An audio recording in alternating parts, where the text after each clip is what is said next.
My Quran Time ini dibawakan khas kepada anda oleh Mufas.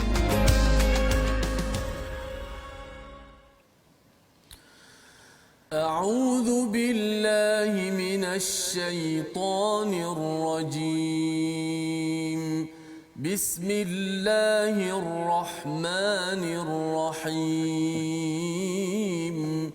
الحمد لله رب العالمين الرحمن الرحيم مالك يوم الدين إياك نعبد وإياك نستعين اهدنا الصراط المستقيم صراط الذين أنعمت عليهم غير المغضوب عليهم ولا الضالين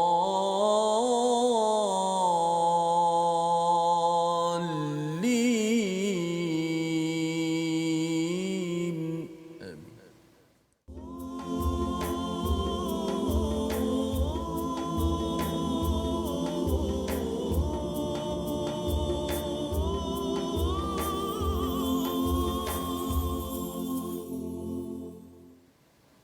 أعوذ بالله من الشيطان الرجيم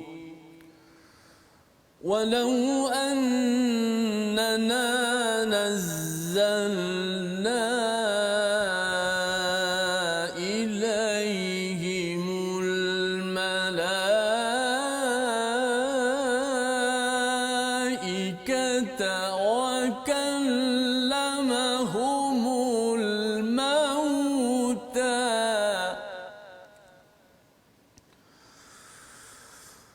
وكلمهم الموتى وحشرنا عليهم كل شيء قبلا ما كانوا ليؤمنوا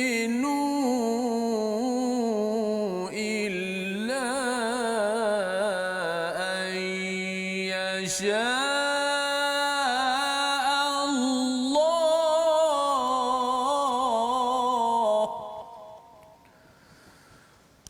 ولكن أكثرهم يجهلون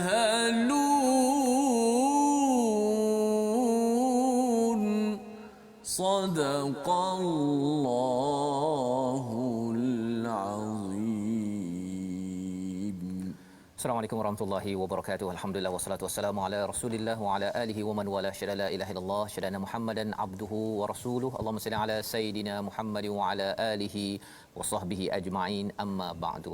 Apa khabar tuan-tuan dan puan yang dirahmati Allah sekalian? Kita bersyukur pada Allah Subhanahu wa taala pada hari Jumaat yang penuh barakah ini kita berdoa pada Allah Subhanahu wa taala pada bulan Ramadan untuk kita terus dipimpin oleh hidayah Al-Quran dalam bulan diturunkan Al-Quran, dan kali ini Jumaat pertama bersama Ramadan.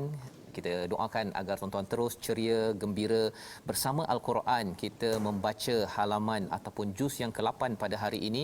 Kita doakan agar kita mendapat pelajaran daripada setiap halaman, dan pada setiap kali solat seperti mana yang kita cadangkan, tuan-tuan mungkin membaca 4 muka surat untuk kita menghabiskan, menyelesaikan satu juzuk ini dengan kualiti kefahaman sedikit yang dipinjamkan oleh Allah Subhanahu Wa Taala. Dan kali ini kita bersama dengan Ustaz Tirmizi Ali. Apa khabar Ustaz? Alhamdulillah, Ustaz, apa khabar? Baik-baik, alhamdulillah. Macam mana Ramadan? Ramadan? Pertama Ramadan, Ustaz. Masya-Allah. Okey. Gembira Ustaz ya, kita bersama di bulan Ramadan, dan kita doakan pada tuan-tuan yang berada di rumah jangan sia-siakan ya masa pada bulan Ramadan ini kecuali dengan zikir kepada Allah Subhanahu Wa Taala, kerana kita yakin bahawa persediaan 20 hari pertama ini memberi kesan kepada 10 hari terakhir kita, yang kita doakan Allah izinkan kita bertemu dengan Lailatul Qadar. Dan pada hari ini kita melihat kepada juz yang ke-8 pada ayat 111 yang dibacakan oleh Ustaz Tirmizi sebentar tadi. Dan jika kami benar-benar menurunkan malaikat kepada mereka dan orang yang telah mati berbicara dengan mereka, dan kami kumpulkan di hadapan mereka segala sesuatu, mereka juga tidak akan beriman. Ini adalah daripada surah Al-An'am yang telah pun kita baca semalam, apabila kita melihat bahawa ada orang-orang yang musyrik itu dia mencabar kepada Rasul, mencabar kalau boleh turunkanlah malaikat, ya, turunkanlah pelbagai perkara yang pelik-pelik, ya, padahal sebenarnya sudah turun, sudah hadir risalah sebagai ayat kebesaran Allah Subhanahu Wa Taala. Dan Allah mengetahui, istilah yang Allah gunakan di sini, makanu liyu'minu illa an yasha Allah, ya, mereka tidak akan beriman kecuali dengan kehendak Allah Subhanahu Wa Taala. Bila kita memahami ayat ini, sebenarnya tuan-tuan sekalian, kita faham bahawa kehendak Allah lah yang menentukan kita mendapat keimanan ataupun tidak. Tapi kita kena ingat bahawa sebenarnya apakah usaha kita berusaha menjadi orang yang dikehendaki oleh Allah Subhanahu Wa Taala. Bukan kefahaman, oh kalau Allah dah inginkan saya beriman, kalau tidak nak buat macam mana. Bukan. Kerana apa? Kerana yang berkuasa adalah Allah, tetapi kita kena ikut kepada apa yang diinginkan oleh Allah.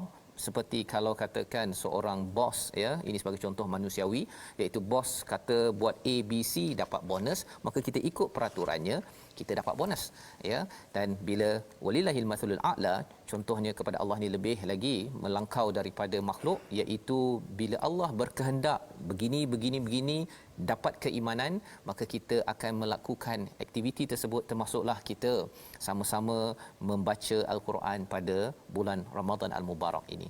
Dan di dalam ayat 112 ini Allah menyatakan pada setiap nabi ada musuh syaitan, daripada apa? Daripada insan, daripada manusia dan jin. Nak ceritanya, syaitan tak semestinya daripada jin, dia boleh datang dalam bentuk manusia, dan itu yang kita nampak bahawa seperti Abu Jahal contohnya pada zaman Nabi sallallahu alaihi wasallam di Makkahul Mukarramah.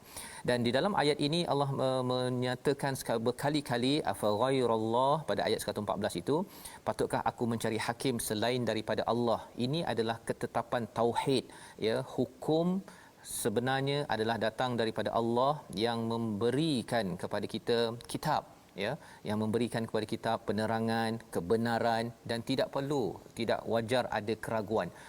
Surah Al-An'am seperti mana yang kita dah bincang dalam juz sebelum ini, ia adalah menetapkan ketauhidan kepada Allah Subhanahu Wa Taala. Di hujung halaman 142 ini bercakap tentang makanlah daripada binatang yang telah disembelih dengan nama Allah Subhanahu Wa Taala. Apa kaitan makanan dengan tauhid?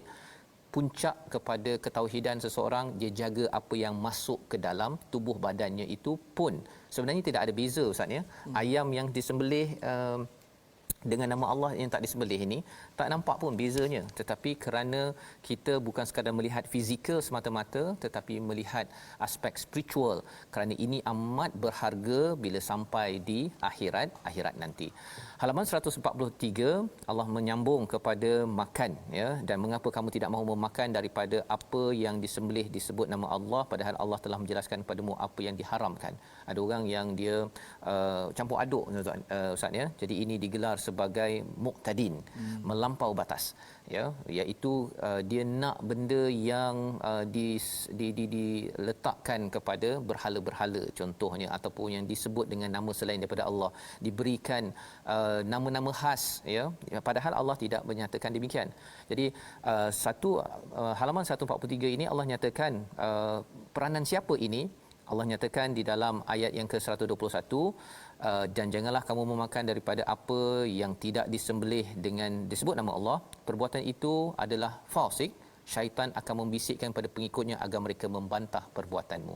Iaitu syaitan suruh kita, kalau Allah suruh ikut nama Allah, sembelih dengan nama Allah, dia suruh agar jangan sembelih dengan nama Allah. Yang haram dia halalkan, yang halal diharamkan. Itu adalah peranan syaitan. Dan bila kita dapat hidayah, ya, Allah nyatakan pada ayat 122 ini tak sama dengan orang yang tak dapat hidayah. Allah kata, apakah orang yang sudah mati lalu kami hidupkan, kami berikan cahaya yang membuatnya dapat berjalan di tengah orang ramai, sama dengan orang yang berada dalam kegelapan. Seperti tuan-tuan ya, saya yakin bila kita dah baca al-Quran beberapa halaman juzuk sebelum Ramadan, kita tahu cara kita melihat dunia ini berbeza. Kita bukan tengok matahari sebagai matahari, tetapi sebagai nikmat daripada Allah yang saya ada tanggungjawab untuk mentauhidkan Allah. Pasal Allah dah jaga kebajikan kita, Allah dah jawab banyak permintaan kita. Tak minta Allah jawab, sepatutnya kita jawab apa yang Allah berikan.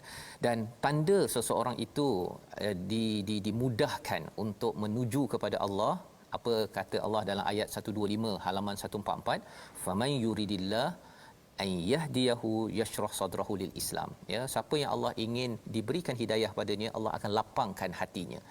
Bila Allah kata akan Allah lapangkan, peranan kita apa? Kita kena push, tekan diri kita, mujahadah untuk mula sikit-sikit. Mula-mula tak biasa dengan kita nak membaca satu juzuk ataupun satu halaman al-Quran. Tapi bila kita push, ya, kita tekan ataupun mujahadah, nanti makin lama makin dimudahkan. Ya, siapa yang mudahkan? Allah Subhanahu Wa Taala. Tetapi kalau siapa yang Allah kendaki sebagai sesat, dia akan jadikan dadanya sempit dan dia terus sempit dan dia tidak berusaha untuk melapangkan perkara itu. Jadi ada proses yang penting dalam ayat 125 ini. Dan Allah menyatakan pada ayat 127, bagi mereka disediakan yang dilapangkan kepada Islam ini tempat yang damai di sisi Tuhan, dan dialah pelindung mereka kerana amal soleh yang mereka lakukan. Wa huwa waliyuhum bima kanu ya'malun. Ya'malun dalam mudhari', kita ambil dalam sikit Ustaz ya. Ya'malun mudhari' ini maksudnya mereka terus beramal. Termasuk tuan-tuan di bulan Ramadan ya, dan kita azam doa lepas bulan Ramadan pun terus beramal. Allah menjadi wali kepada kita. Allah berikan Darussalam, ya, daerah yang penuh kesejahteraan. Assalam ini dalam bentuk isim. Ekstra sikit hari ni Ustaz ya, hari Jumaat tak katakan. Bila assalam itu maksudnya apa? Dia 100% sejahtera. Dunia ini bukan Darussalam ya. Mungkin ada penerbit Darussalam lah adalah ya. Okey, tapi di dunia ini dia tidak assalam ya, dia mungkin salam sahaja. Maksudnya ada masa adalah kepayahan-kepayahan dalam kita menghadapi cabaran dalam hidup kita ini. Jadi ini adalah panduan dalam halaman 144 ya, dan diteruskan pada halaman 145 itu walikullin darajatum mimma amilu. Subhanallah, ini peringatan ya kepada kita, dan setiap seorang ada peringkatnya ya, ada darajat. Wama rabbuka bighafilin amma ya'malun. Allah tidak lalai. Apa poinnya? Poinnya ialah mungkin ada di kalangan tuan-tuan yang baca satu hari satu muka surat, merangkak-rangkak pasal susah belum lancar lagi. Ada yang baca dah lancar, dia baca 4 muka surat. Ada baca mungkin satu waktu solat itu satu juzuk mungkin. Semua tahap-tahap itu, amalan itu Allah tidak lalai. Ya, tidak lalai. Maksudnya Allah akan balas ya. Allah ni Maha Kaya. Kalau kita tengok ayat 133 ini, kesannya kita terus beramal. Jangan banding dengan orang lain. Jangan banding dengan orang lain, tapi kita buat yang terbaik, terutama pada bulan Ramadan. Kita baca Quran. Kalau Nabi itu dermanya itu macam angin berhembus. Ya, siapa minta aje terus. Ya. Yang itu kita harapkan kita cuba tak 100% pun macam Abu Bakar, tapi kita cuba hari ini, hari Jumaat ini, tuan-tuan ada tabung gerakan di hujung nanti kita umumkan. Tuan-tuan mungkin boleh menyumbang lebih daripada hari-hari biasa. Kerana kita nak cuba jadi orang yang darajat pada hari ini adalah lebih tinggi, dan Allah sebenarnya tahu sebenarnya kita ini tengah push diri kita untuk meningkatkan amalan kita. Jadi ini halaman 145 ya. Allah menyatakan tentang, sekali lagi, tentang ayat 136 ini, dan mereka menjadikan sebahagian hasil tanaman haiwan untuk Allah sambil berkata mengikut sangka mereka ini untuk Allah dan yang ini untuk berhala. Dia campur adukkan maksudnya. Ketauhidan ini tidak boleh dicampur adukkan. Tidak boleh dicampur adukkan. Inilah mesej penting pada halaman 145. Macam mana halaman 146 sambungan? Kita baca daripada ayat 138 ini bercakap tentang An'am, salah satu daripada ayat yang membawa kepada nama surah ini. Kita baca bersama Ustaz Tirmizi. Silakan. A'udzubillahi minasyaitonirrajim. وقالوا هذه أنعام وحرث حجر لا يطعمها إلا من نشاء بزعمهم لا يطعمها إلا من نشاء بزعمهم وأنعام حرمت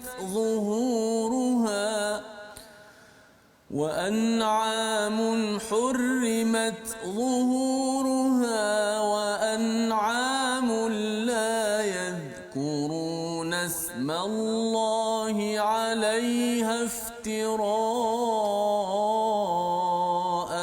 عليه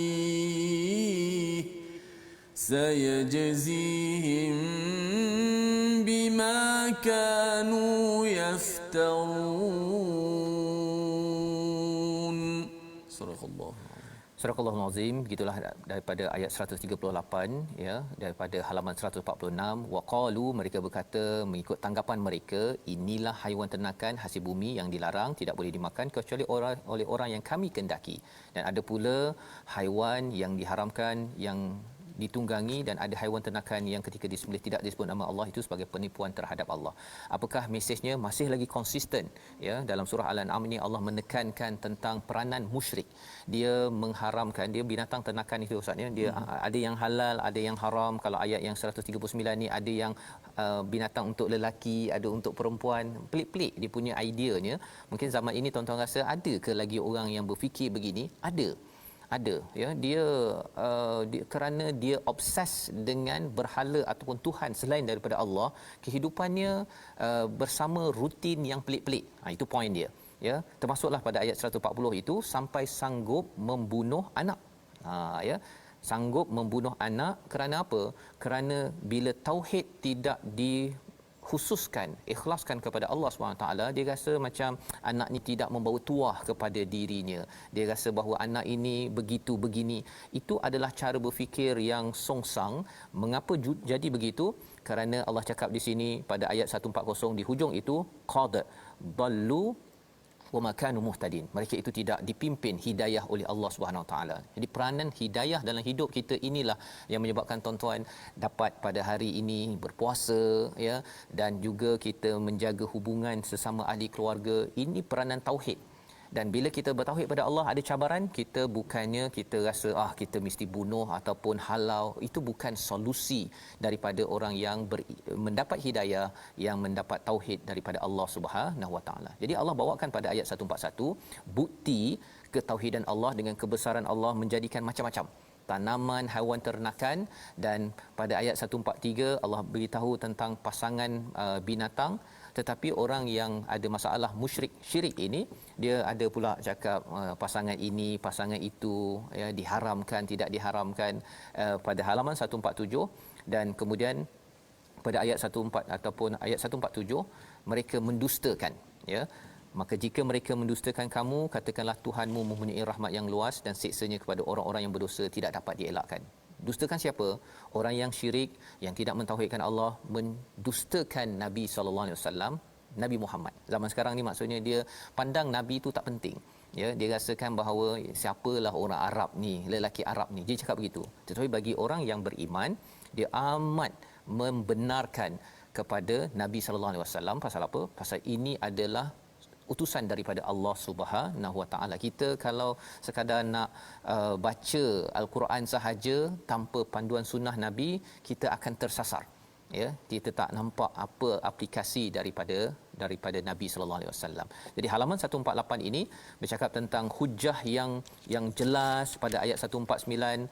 Kemudian Allah menyatakan pada ayat 151, katakanlah Muhammad, marilah aku bacakan apa yang diharamkan Tuhan padamu, jangan mempersekutukan dengan sesuatu pun, berbuat baik pada ibu bapa, jangan membunuh anak kerana miskin, kamilah yang memberi rezeki kepadamu dan kepada mereka, jangan mendekati perbuatan keji, sama ada yang terlihat maupun tersembunyi, jangan membunuh. Ini adalah etika, dan etika ini kesan daripada apa? Kita kena faham, ini turun di Mekah, ini kesan daripada tauhid. Tauhid membina akhlak. Salah satunya tidak syirik dan juga berbuat baik dengan ibu ayah. Berbuat baik dengan ibu ayah ni ada kaitan ya, pasal orang yang makin berbuat baik dengan ibu ayah Ustaz ya. Sebelum ni saya ada kongsi, kalau di US itu kalau dia buat baik dengan ibu ayah, bila kita cerita bab tauhid ini, dia bukan Islam, akhirnya dia mudah masuk Islam. Tapi dia kalau jenis orang yang suka pukul mak ke, tengking mak ke, orang ini biasanya dia susah sikit masuk Islam kecuali dia dah bertaubatlah kan. Pasal berbuat baik dengan ibu ayah ini adalah satu fitrah yang menyebabkan seorang itu mudah untuk mentauhidkan Allah Subhanahu Wa Taala. Halaman 149 ya, juga Allah memberitahu kesan tauhid tidak mendekati pada harta anak yatim, dan kita nak baca ayat 158 daripada halaman 150 sebagai tambahan penekanan tentang kesan tauhid dalam kehidupan kita. Silakan Ustaz.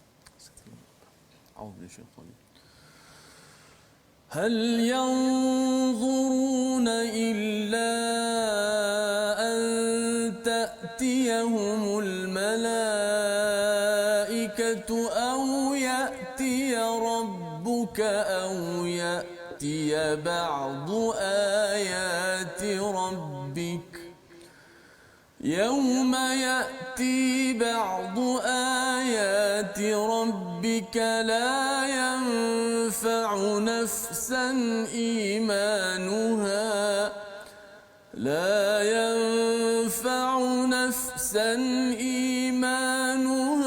لم تكن آمنت من قبل أو كسبت في إيمانها خيرا قل انتظروا إنا منتظرون صدق الله. Surah Al-Azim ayat 158 ini adalah ayat pada halaman terakhir daripada surah Al-An'am, di mana Allah mengingatkan kembali mereka orang-orang musyrik yang tidak tauhid pada zaman dahulu dan zaman sekarang ini. Mereka menantikan miracle ya, dia menantikan sesuatu yang pelik, datang malaikat. Dia tak nak daripada orang-orang biasa, dia kalau boleh nak datang Allah datang ya, untuk membawakan ayat, membawakan kebesaran ataupun mukjizat yang pelik-pelik. Tetapi sebenarnya Allah dah bagi dah. Kita tengok awan, kita tengok kepada pokok, kita tengok kepada ayat Al-Quran ini, semuanya adalah ayat untuk seorang itu beriman. Tak perlu datang malaikat, tak perlu datang nampak Allah di hadapan, tetapi kerana degil Allah menyatakan orang-orang beginilah pada ayat 159 yang farraqu ya, yang menolak, memecah belahkan agama, dan juga syi'a ya, membahagi-bahagikan. Jadi itu peranan kita, jangan sampai kita memecah belahkan dalam agama kita. Kita kata orang ni agama Islam tapi tak masuk syurga, orang ini dia rasa macam ambil satu bahagian saja daripada Quran, yang lain kita abaikan. Jangan jadi begitu, kerana itu tanda tauhid kita pada Allah, kita ambil keseluruhan. Dan kalau ada orang yang mungkin berbeza ya sedikit dalam agama Islam ini, kita satukan, bukan farraqu, bukan kita pisah-pisahkan ataupun kita pecah-pecahkan.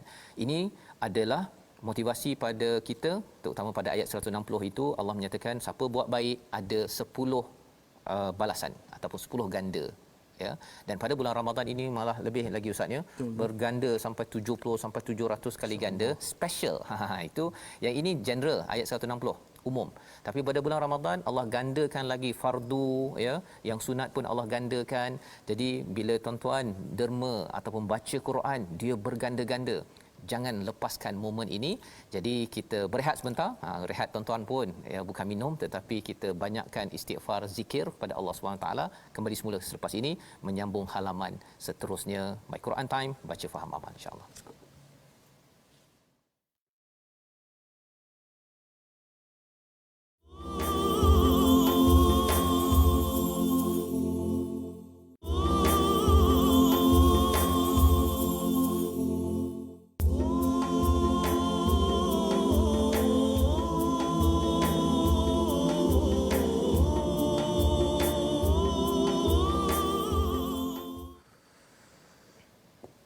يا بني آدم خذوا زينتكم عند كل مسجد وكلوا واشربوا ولا تسرفوا إنه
يوم القيامة كذلك نفصل الآيات لقوم يعلمون.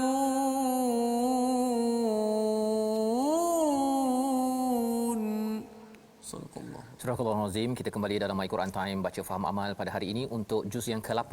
Kita sudah pun melewati kepada halaman ataupun surah yang ke-6 surah Al-An'am dan kita memulakan surah yang ke-7 surah Al-A'raf apabila Allah menyatakan pada halaman 151 alif lam mim sad kitabun unzila ilaika fala yakun fi sadrika harajum min litunzira bihi wa dhikra lil mu'minin, iaitu al-Quran ini adalah sumber peringatan dengannya kepada semua manusia dan ia menjadi zikra lil mukminin, iaitu menjadi pengajaran kepada orang-orang yang beriman. Jadi ada peringatan, amaran dan juga pelajaran kepada orang beriman.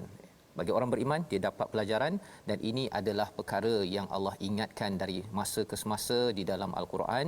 Dan surah Al-A'raf ini adalah surah Makkiyah, ya, pasangan kepada surah Al-An'am. Bezanya apa? Bezanya ialah sudah tentu ianya berbanding dengan surah Al-An'am itu Ustaz, ya, banyak berkaitan dengan alam, tetapi surah Al-A'raf ini banyak cerita. Seawal halaman 151 ini ada kisah tentang siapa? Nabi Adam dan Iblis, ya, sebagai sejarah manusia yang kita kena kenal. Jangan lupa disebutkan, disambung pada halaman 152, kata Allah, mana'aka alla tasjuda id amartuk, apakah yang menghalang kamu daripada untuk bersujud sebagaimana yang telah diperintahkan oleh Allah. Kata Iblis, ana khair, ya, bahawa aku ini lebih baik daripada Nabi Adam. Khalaqtani min nar, aku ini dijadikan daripada api dan dia itu dijadikan daripada tanah. Jadi membanding-bandingkan itu adalah satu perkara yang tidak diizinkan dalam al-Quran kecuali Quran izinkan, ya. Tetapi dalam hal ini yang berbuat perbandingan ini adalah daripada iblis laknatullah. Jadi kisah Nabi Adam ini diteruskan sehingga halaman 153. Ada doa yang dibacakan oleh Nabi Adam bila dihantar ke dunia, Rabbana zalamna, pada ayat 23, anfusana, Rabbana zalamna anfusana wa illam taghfir lana tarhamna lanakunanna minal khasirin. Inilah doa yang kita boleh banyakkan pada bulan Ramadan, mengaku bahawa kita ini banyak berbuat kezaliman, ya. Walaupun kita dah buat yang terbaik pun, tapi sebenarnya tidak cukup baik kerana banyak nikmat yang Allah telah berikan kepada kita. Ada panduan untuk kita menjadi manusia yang tidak mudah jatuh dalam perangkap syaitan. Itu sebabnya pada ayat 31, 32 dibacakan Ustaz Tirmizi sebentar tadi, wahai anak cucu Adam, halaman 154, pakailah pakaianmu yang baik pada ketika memasuki masjid, makan dan minumlah tetapi jangan berlebihan, sesungguhnya Allah tidak menyukai orang yang berlebih-lebihan. Kita ingin mendengar tadabbur ringkas bersama Ustazah Amirah online. Bismillahirrahmanirrahim. Assalamualaikum. Dalam ayat 31 ini Allah mengingatkan saya dan kita semua supaya pakai pakaian yang indah yang menutup aurat setiap kali masuk ke masjid. Dan Allah mengingatkan saya supaya makanlah dan minumlah apa yang disukai selagi tidak berlebihan dan tidak ada kesombongan. Kerana apa? Kerana Allah tidak suka dengan orang-orang yang berlebih-lebihan. Dan saya jelas, saya perlu mensyukuri nikmat Allah dengan mengikuti segala garis panduan Islam dalam berpakaian dan dalam hal pemakanan. Wallahu a'lam. Terima kasih diucapkan pada Ustazah Amirah, ya, mengambil mesej tadabbur daripada ayat ini, ya, untuk kita laksanakan dalam hidup kita, tuan-tuan, untuk kita memastikan kita terelak daripada perangkap iblis syaitan yang sudah pun daripada perangkap iblis yang telah pun berjanji di hadapan Allah untuk menggoda umat manusia. Salah satunya ialah bila digunakan perkataan ya bani Adam.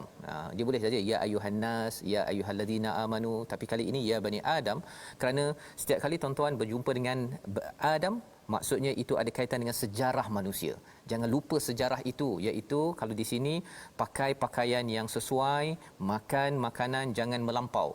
Kerana bila melampau sahaja, bersedialah iblis akan masuk campur dan akhirnya tergelincir dalam kesesatan, dan kejatuhan seseorang manusia adalah kerana salah satunya dua perkara yang ditekankan dalam ayat ini adalah pakaian, dan yang keduanya adalah makan minumnya, ya, yang melampau kerana mungkin membazir, menyombongkan diri. Allah tidak suka perkara tersebut. Ayat 32, ya, katakanlah Muhammad, siapakah yang mengharamkan perhiasan daripada Allah yang telah disediakan untuk hamba-Nya dan rezeki yang baik? Katakanlah semua itu untuk orang yang beriman dalam kehidupan dunia dan khas untuk mereka sahaja untuk pada hari kiamat. Demikian kami jelaskan ayat ini untuk orang yang mengetahui. Mari kita dengar tadabbur ringkas bersama dengan Puan Azrina Abu Bakar, bersama tadi Ustazah Amirah sebagai pelajar TNT online. Silakan Puan Azrina. Bismillahirrahmanirrahim. Melalui ayat 32 dari surah Al-A'raf ini, Ustaz, Allah memerintahkan Rasulullah sallallahu alaihi wasallam menjelaskan kepada saya dan kita semua bahawa Allah menghalalkan apa yang telah orang-orang musyrik haramkan kepada seluruh hamba-hambanya agar mereka menikmati, yakni perhiasan-perhiasan seperti pakaian dan makan makanan yang baik. Tidak kira mereka itu orang beriman atau sebaliknya, selama mereka berada di muka bumi ini. Dan Allah juga menjelaskan bahawa nikmat-nikmat itu hanyalah diberi kepada orang-orang yang beriman di hari kiamat kelak. Saya jelas, Ustaz, bahawa saya dan kita semua hendaklah istiqamah untuk menjadi hamba Allah yang beriman agar kita beroleh ganjaran yang telah Allah janjikan. Sesungguhnya Allah itu maha besar dan tidak pernah memungkiri janji. Wallahu alam. Baik, terima kasih diucapkan pada Puan Azrina, ya. Mesej awalnya itu tadi Ustaz, ya, bercakap tadi tentang nikmati apa yang ada di bumi ini, tapi nikmat yang di akhirat nanti khalisah, hanya khusus kepada orang yang beriman semata-mata, ya. Kat akhirat nanti orang tak beriman tidak dapat lagi nikmat yang dapat di atas thayyibat apabila dapat di atas muka bumi ini. Sekarang ni acong boleh makan roti, ya. Acong yang tak beragama Islam lah, ya. Acong agama Islam okey. Tetapi bila sampai ke sana, orang yang tidak beriman tak ada lagi chance, tidak ada lagi peluang, dan ini yang Allah ingatkan pada halaman 154 ini. Jadi kalau kita lihat seterusnya, ya, ada lagi nasihat pada halaman 154, ya Bani Adam, pada ayat 35, imma ya'tiyannakum rusul, jika datang rasul maka kena ikut, yaqussuna alaikum ayati, ya, famanittaqa wa aslaha fala khaufun alaihim wala hum yahzanun, iaitu ikut rasul tersebut. Pasal kalau kita tidak ikut rasul, ini adalah utusan, ya, ini adalah utusan daripada siapa? Daripada Allah Subhanahu Wa Taala. Kesannya ialah kita akan mudah tergelincir. Ada orang dia tak nak ikut nabi, dia nak baca Quran je, Ustaz, ya. Maka mudah saja ditipu oleh syaitan. Pasal apa? Define sendiri, dia hanya tafsir sendiri Quran yang ada, tak nak tengok Nabi buat apa pada bulan Ramadan. Dia kata tarawih tak ada pun dalam Quran, kan? Jadi dia kata tak payah tarawih. Itu kesannya iblis mudah untuk membelit orang-orang begini. Maka kita pergi pada halaman 155, ya. Qala dakhulu, ya, Allah berfirman, masuklah kamu ke dalam api neraka. Kepada siapa? Kepada orang-orang jin dan manusia yang telah terdahulu daripada kamu. Setiap kali satu umat itu masuk, dia melaknat saudaranya hingga apabila mereka telah masuk semuanya, berkatalah orang yang masuk, ya Tuhan kami, mereka telah menyesatkan kami, datangkanlah siksaan api neraka yang berlipat kali ganda kepada mereka. Allah berfirman, masing-masing akan mendapat siksaan yang berlipat ganda, tapi kamu tidak mengetahuinya, ya. Ini adalah fenomena dalam neraka. Allah beritahu awal-awal kepada kita dalam surah Al-A'raf, kerana ini tempat yang sedang diajak oleh siapa? Oleh iblis kepada jin dan manusia. Tetapi bila jin dan manusia ini dia dah masuk ke situ, dia salah menyalahkan. Pasal itulah kemahiran iblis di atas muka bumi ini, ya, ataupun di syurga dahulu. Bila disuruh untuk sujud, dia kata, mengapa engkau ni suruh aku sujud, engkau laknat aku. Dia suka blame, menyalahkan orang. Maka orang yang masuk neraka ini pun sama juga, dia ada semangat untuk menyalahkan orang lain. Dia tidak bertanggungjawab macam Nabi Adam. Bila Nabi Adam tersilap, dia kata, ya Allah, aku silap, ya Allah. Tapi orang yang tak mengaku silap di sini, dia akan terus menyalahkan orang sampai ke dalam neraka dalam ayat 38 ini. Jadi ini adalah penerangan pada halaman yang ke-155 pasal neraka untuk kita jauhi jangan ikut kepada iblis laknatullah. Kita ingin lihat pada ayat 156 ataupun halaman 156 ayat 44, wanada ashabul jannah. Ini kisah pasal syurga. Menarik Ustaz ya. Harapnya kita lah tuan-tuan yang berada di rumah baca Quran ni, bila dengar ayat pasal syurga ini, kita jadi orang ini. Amin ya rabbal alamin ya. Tapi apakah yang disebut oleh ashabul jannah ya? Para penghuni syurga menyeru kepada penghuni neraka, sesungguhnya apa yang telah kami peroleh memang betul. Ya, memang benarlah, betul lah. Okey. Dan cuba tuan-tuan bayangkanlah ya, kalau orang dapat suatu kejayaan, orang yang adik-adik lah yang belajar ya, dia belajar berjaya. Ada yang tak berjaya. Dan orang yang belajar bersungguh-sungguh ni bila berjaya, dia cakap, betul lah, kalau saya belajar sungguh-sungguh sekarang ni dapat dapat hadiah lah. Memang sakit hati betul orang yang tak berusaha tadi, tapi nak buat macam mana? Nasi sudah menjadi bubur. Ini adalah psikologi di sebalik ayat 44 ya, di mana waktu di dunia ya, orang-orang yang buat kebaikan ni kadang-kadang dipandang sinis, dipandang alah bersungguh-sungguh puasa baca Quran konon ya. Tetapi bila sampai di sana tuan-tuan sekalian, memang puas hati. Ini yang disampaikan, termasuklah apabila pada ayat yang ke 46 itu Allah menjelaskan tentang ashabul a'raf, orang yang berada di tengah-tengah di antara syurga dan neraka. Apakah status mereka? Akhirnya mereka masuk ke syurga juga, tetapi mereka kena tunggu dahulu berbanding dengan orang-orang yang sudah pun masuk ke syurga Allah Subhanahu Wa Taala. Halaman 157 diteruskan lagi, sesungguhnya kami telah mendatangkan kitab kepada mereka yang kami jelaskan atas ilmu pengetahuan sebagai petunjuk dan rahmat bagi orang-orang yang beriman. Allah mengingatkan kepada kita seawal daripada surah Al-A'raf ini, Allah datangkan kitab ini, Allah jelaskan dengan ilmu, hidayah dan kasih sayang. Kerana apa? Nak kembalikan kita kepada satu manfaat yang besar. Dan kalau ayat pada halaman 158 itu, mula Allah menceritakan contoh dalam dunia ini. Kalau kita dapat sumber yang baik, apa kesannya? Mari kita baca sama-sama ayat 58 dan 59 bersama Ustaz Tirmizi. Baik, insya-Allah. Allahu والبلد الطيب يخرج نباته بإذن ربه والبلد الطيب يخرج نباته بإذن ربه والذي خبث لا يخرج إلا نكدا كذلك نصرف الآيات لقوم يشكرون صدق الله العظيم. Surahul Azim. Dan tanah yang baik, tanaman-tanamannya tumbuh subur dengan izin Tuhan, dan tanah yang buruk, tanamannya tumbuh tidak subur. Demikianlah kami jelaskan berulang kali tanda-tanda kebesaran kami bagi orang-orang yang bersyukur. Kalau kita perasan daripada halaman 157 ini, bila Allah memberi komentar tentang kitab, tadi dah bercerita tentang syurga, neraka, tentang ashabul a'raf pada halaman 156 dan sebelumnya. Kemudian dibawakan perhatian kita kepada alam, ya, kepada alam sebagaimana dalam ayat yang ke-54 terus sampailah kepada ayat yang dibacakan oleh Ustaz Tirmizi sebentar tadi Ustaz ya. Jadi dia bila baca Quran ni dia tak bosan, dia pergi pada sejarah, lepas tu pergi kepada akhirat, kemudian pergi balik ke bumi ya. Jadi bila katakanlah malam ini tuan-tuan baca al-Quran ini ataupun mungkin baca dalam solat ya, kesannya apa?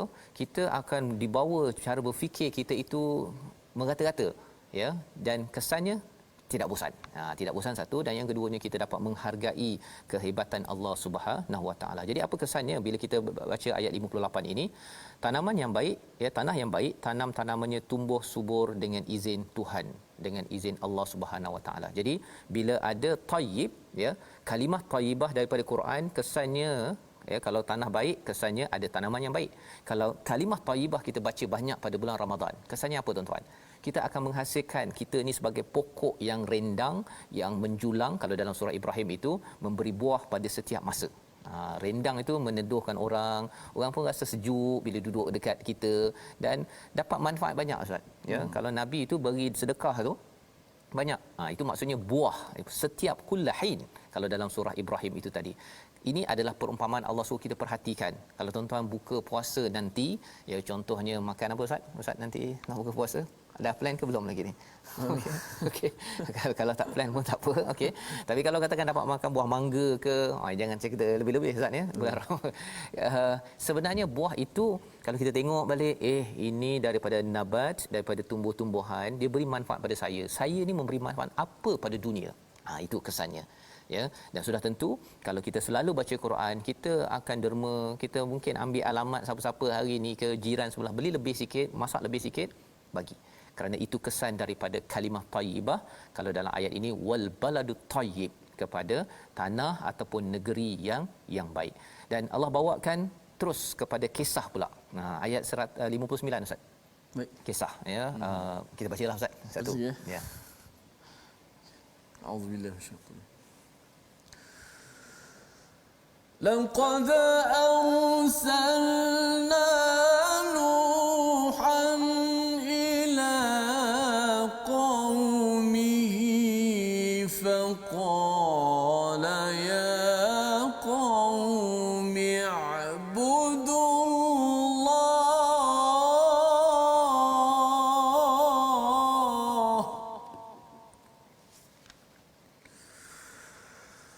فقال يا قوم اعبدوا الله ما لكم من إله غيره إني أخاف عليكم عذاب يوم عظيم. صدق الله. Surah Al-Azim, sesungguhnya kami benar-benar telah mengutus Nuh kepada kaumnya, lalu dia berkata, wahai kaumku, sembahlah Allah, tidak ada Tuhan bagimu selain dia. Sesungguhnya aku takut kamu akan ditimpa azab pada hari yang dahsyat, iaitu hari kiamat. Bermula kisah pula. Tadi dah bawa pada alam, bawa pada kisah Nabi Nuh ya pada ayat 59 ini, di mana ini adalah lambang kepada individu yang berteraskan kepada kalimah thayyibah. Apa kalimah thayyibah? La ilaha illallah, yang diterangkan oleh seluruh al-Quran ini sendiri. Jadi Nabi Nuh memperjuangkannya, katanya, ialah aku takut kamu dapat azab yang amat hebat. Ini perjuangan Nabi Nuh, perjuangan kalimah tauhid, kalimah thayyibah kepada kaumnya. Dan kisah ini tuan-tuan boleh baca terus ya sampai kepada ayat 64. Ayat 65, kisah siapa pula yang membawa kalimah thayyibah kepada kaumnya? Nabi Hud kepada kaum Ad pada ayat 65 ya.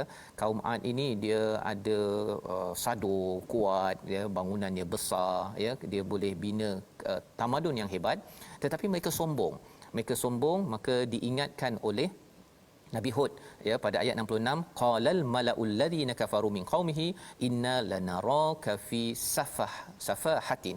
Dia pembesar waktu itu merasakan kepada pengikut-pengikut ataupun kaum Ad ini ataupun Nabi Hud ini sebagai safahah ya, sebagai apa istilahnya, gila ataupun bodoh. Wa inna lanadhunnuka minal kadhibin, kamu ni pendusta. Ya, mereka sanggup cakap begitu, padahal sebenarnya mereka sendiri adalah orang yang safahah ataupun yang gila ataupun bodoh ataupun kadhibin. Jadi dia saling menuduh antara satu sama lain. Bagi orang yang mengajak ke arah kebaikan, kita tahu orang itu kurang, tetapi kita ajak betul-betul, bukan menuduh. Ini yang kita belajar daripada Nabi Hud. Kisah Nabi Hud ini diteruskan sehingga ayat 72 halaman 159. Kemudian ayat 73 itu kaum Samud. Kaum Samud ni pada siapa pula? Nabi Saleh. Peristiwa unta ya. Pada waktu ini kata Nabi Saleh apa? Ya qaumi ibudullaha ma lakum min ilahin ghairi. Ya, iaitu mesejnya sama. Beribadah pada Allah, jangan sembah pada sumber lain. mesej kepada kita, jangan sembah kepada sumber lain. Kita tahu Quran adalah tanda kasih sayang daripada Allah, ikut betul-betul ya. Ini sebagai bayinah kepada kita, sebagaimana pada zaman Nabi Saleh ada bayinah yang datang daripada Allah, iaitu naqah, iaitu seekor unta maksudnya, sebagai satu mukjizat untuk membuktikan kehebatan Allah daripada tiba-tiba muncul sahaja kan. Jadi dijelaskan kisah ini, tapi malak pada waktu itu, apa maksud malak tuan-tuan? Influencer ataupun orang yang pembesar pada waktu itu. Dalam ayat 75 dia kata mereka ini apa buat? Mereka sombong. Mana dapat sombong ini? Kita sudah tentu ini surah Al-A'raf. Sombong itu puncanya daripada godaan daripada iblis. Iblis suka sangat kalau orang itu ada pangkat, ada harta, sombong, walaupun dia mungkinlah titlenya Islam, tapi bila mula sombong, maka dia akan mula tersasar daripada jalan hidayah daripada Allah Subhanahu Wa Taala. Maka ini terus ya, cerita ini pada halaman 160 pasal kisah Samud ini sehingga kepada ayat 80 kisah Lut. Apakah cabarannya kali ini? Cabaran untuk tauhid ini ialah mengelakkan daripada fahisyah. Dan pada halaman 161 pada ayat 85 kisah Madian, iaitu didekati oleh Nabi Syuaib, isu ekonomi, tipu ya, suka mengurangkan timbangan, dan ini adalah peristiwa kisah-kisah untuk tuan-tuan baca pada hari ini. Kita doa pada Allah SWT agar kita mendapat pelajaran. Jangan sombong, jangan lalai dalam kehidupan. Kita berdoa bersama dengan Ustaz Tirmizi. Bismillahirrahmanirrahim. Alhamdulillah wassalatu wassalamu ala Rasulillah. Ya Allah, ya Tuhan kami, berikanlah kekuatan kami untuk kami terus beramal ibadah di bulan Ramadan al-Mubarak, bulan yang mulia ini. Allah, berikanlah kekuatan kepada kami untuk terus kami bertilawah, membaca Al-Quran, bertadabbur Al-Quran, beramal dengan isi kandungan Al-Quran, ya Allah. Bila kekuatan kepada kami untuk kami menunaikan salat kami, ya Allah. Berilah kekuatan kepada kami untuk kami menyempurnakan salat-salat kami, ya Allah. Dan berilah kekuatan kepada kami untuk kami berqiyam, berinfak dan bersedekah, ya Allah. Terimalah segala amalan kami, ya Allah, di bulan yang mulia ini, ya Allah. Amin ya rabbal alamin. Amin ya rabbal alamin. Tuan-tuan, kita doa moga-moga Allah kabulkan pada bulan Ramadan, pada hari Jumaat penuh barakah ini ya, dan kita ingin jadi orang yang merendah diri, selalu istighfar pada bulan Ramadan ini, mengambil pelajaran daripada Nabi Adam. Inilah kesedaran dalam tabung gerakan Al-Quran. Tuan-tuan boleh menyumbang dalam tabung ini, dan kita target pada bulan Ramadan ini lebih banyak lagi sumbangan tuan-tuan untuk kita mencontohi sunnah Nabi sallallahu alaihi wasallam, dan harapnya sumbangan ini akan kita manfaatkan untuk menyebarkan kesedaran dalam masyarakat agar jangan sombong, jangan ikut kepada musuh kita iblis laknatullah. Kita bertemu kembali pada episod ataupun ulangan pada hari ini, pada esok pagi. Rancangan ini dibawakan oleh Mufas. Mendoakan tuan-tuan terus bersama Al-Quran, dan kita sambung pada juz ke-9 pada hari esok insya-Allah. My Quran Time, baca faham amal insya-Allah. Allahumma bil Quran waj'alhu lana imaman wa hudan wa rahmah. Allahumma dhakkirna minhu ma nusina wa 'allimna minhu ma jahilna warzuqna tilawatahu ana al-laili wa atrafan nahar waj'alhu lana hujjatan ya rabbal alamin.